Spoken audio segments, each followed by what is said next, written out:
சொல்ல போகிற கதை என்னன்னா, சிறுவனின் 5 அப்பமும் 2 மீனும்.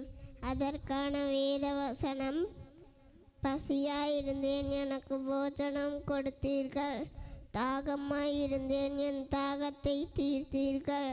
மத்தேயு 25வது அதிகாரம் 35வது வசனம். ஒரு நாள் திரளான மக்கள், 5000க்கும் அதிகமான மக்கள் ஏசப்பாவை பார்க்க வந்திருந்தாங்க. ஏன்னா அவங்கள அநேகர் வியாதியஸ்தராக இருந்தாங்க. ஏசப்பாவை போய் பார்த்தா சுகம் கிடைக்கணும். ஏசப்பாவை பார்க்க ஓடோடி வந்திருந்தாங்க.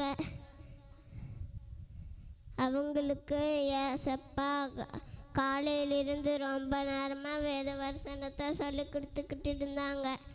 அப்போ அந்த கூட்டத்தில் இருந்த ஒருத்தருக்கு வயிறு கியாமியான்னு பசிக்க ஆரம்பிச்சிடுச்சு. அதுக்கப்புறம் அந்த கூட்டத்தில் உள்ள 2 பேர்த்துக்கும் பசிக்க ஆரம்பிச்சிடுச்சு.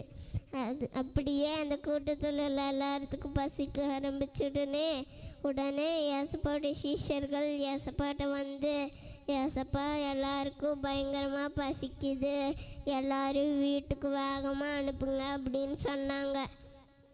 அதுக்கு ஏசப்பா, நாம் எதுக்கு இவங்களை வீட்டுக்கு அனுப்பணும், நீங்களே உங்களுக்கு வயிறார சாப்பாடு கொடுக்கலாம், இங்கே எங்காவது சாப்பாடு கிடைக்குதான்னு போய் பாருங்க, அப்படி நம்ம ஷேர் பண்ணி சாப்பிட்லாம் அப்படின்னு சொன்னாங்க.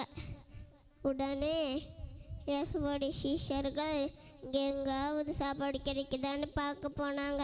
அப்போ ஒரு சீஷர், இவங்க எல்லாத்துக்கும் சாப்பாடு கொடுக்கறதுக்கு நம்மக்கிட்ட போதுமான அளவுக்கு பணம் இல்லவே இல்லை, சரி இருந்தாலும் போய் பார்க்கலாம் இங்கே யாராவது சாப்பாடு வச்சுருக்காங்களான்னு அப்படின்னு போயிட்டு இருந்தாங்க. அப்போ ஒரு குட்டி பையன், சின்ன பையன், அழகான நல்ல பையன் தன்னுடைய சாப்பாட்டை மற்றவங்களுடைய பசிக்காக கொண்டு வந்தான். அவன் 5 அப்பமும் 2 மீனும் தன்னுடைய சின்ன டிஃபன் பாக்ஸில் வச்சுருந்தான். அவனை ஏசப்பாட்ட கூட்டிகிட்டு போனாங்க. ஏசப்பா அந்த சின்ன டிஃபன் பாக்ஸு அதை ஆசீர்வதிச்சாங்க. சீஷர்கள் மூலியமா 5000 பேருக்கும் மேலே சாப்பிட்றதுக்கு ஆசீர்வதிச்சாங்க.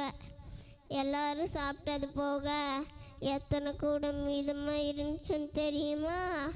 1 2 3 4 5 6 7 8 9 10 11 12 கூட நிறைய அப்பமும் மீனும் மீதமாக இருந்துச்சு.